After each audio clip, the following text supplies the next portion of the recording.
Bonjour, je vous retrouve pour la deuxième partie du tutoriel concernant les questionnaires, c'est-à-dire que nous allons créer un Google Form qui va servir de QCM noté.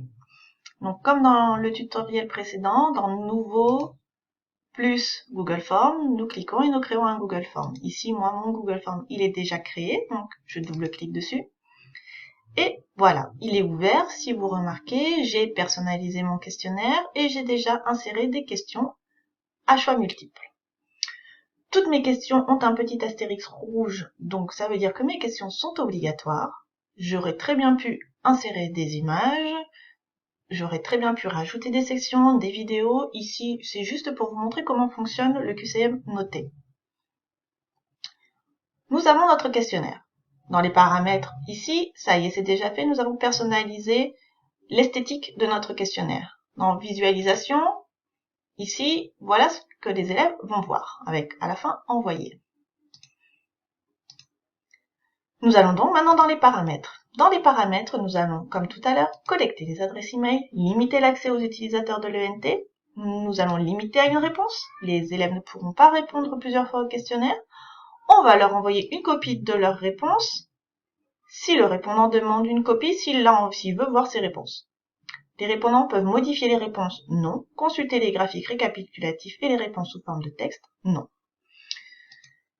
Présentation, nous allons afficher la barre de progression et nous pouvons trier les questions en mode aléatoire, c'est-à-dire que chaque élève recevra un QCM avec les questions dans un ordre différent de celui de son voisin.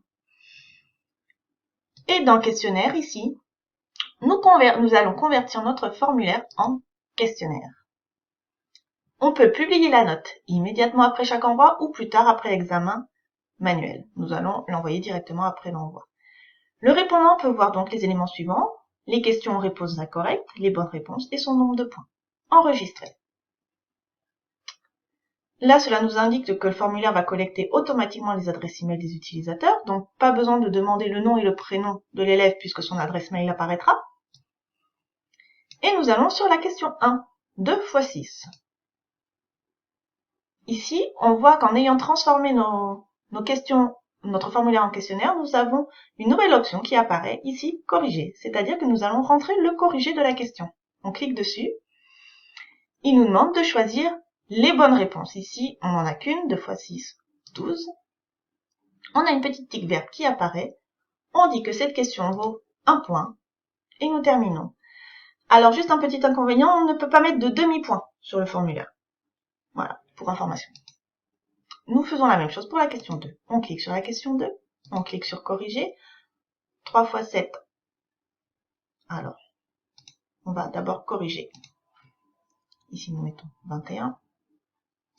Clique sur corriger. On choisit la réponse correcte. Le nombre de points attribués à la question. Terminé. Et idem pour la dernière question. 4 plus 5, 9 x 10, 90. La réponse est 90. Celle-là vaut bien 3 points. Terminé. On voit en haut que notre formulaire a un total de 5 points. La note sera sur 5. Nous pouvons voir que les élèves vont donc recevoir. On clique sur le petit œil. On va répondre faux à la première question. Et on ne va pas cliquer sur m'envoyer une copie des réponses. Je n'ai pas envie de recevoir les réponses. Je clique sur envoyer. On peut afficher la note. Et voilà, l'élève a obtenu 4 sur 5. Il s'est trompé à la première question. La bonne réponse était 12. La deuxième et la troisième réponse sont bonnes. On ferme le formulaire. On voit ici une première réponse. On voit la moyenne, la médiane, la plage, la répartition des points, les statistiques du formulaire. Et voilà, on peut, comme tout à l'heure, exporter les réponses, créer des feuilles de calcul et gérer ça de la manière que l'on veut. Toutes les formulaires, après question d'organisation, faites attention quand vous créez les formulaires à bien les enregistrer dans un dossier particulier, parce que sinon il est enregistré à la racine de votre drive, et pour ceux qui n'ont pas l'habitude de ranger leur drive, ça peut très vite devenir le cafard, le bordel. D'accord? Donc pensez à ranger le drive et à bien classer vos formulaires. Ici, dans mon dossier questionnaire, j'ai tous les formulaires que j'ai créés, et comme vous voyez ici, les réponses sur le formulaire sur le temps de tout à l'heure, avec les dessins du cycle de l'eau, les réponses qui ont été faites au questionnaire. Voilà, si vous avez d'autres questions, nous sommes disponibles par mail, il n'y a aucun problème, donc n'hésitez pas. Bonne utilisation.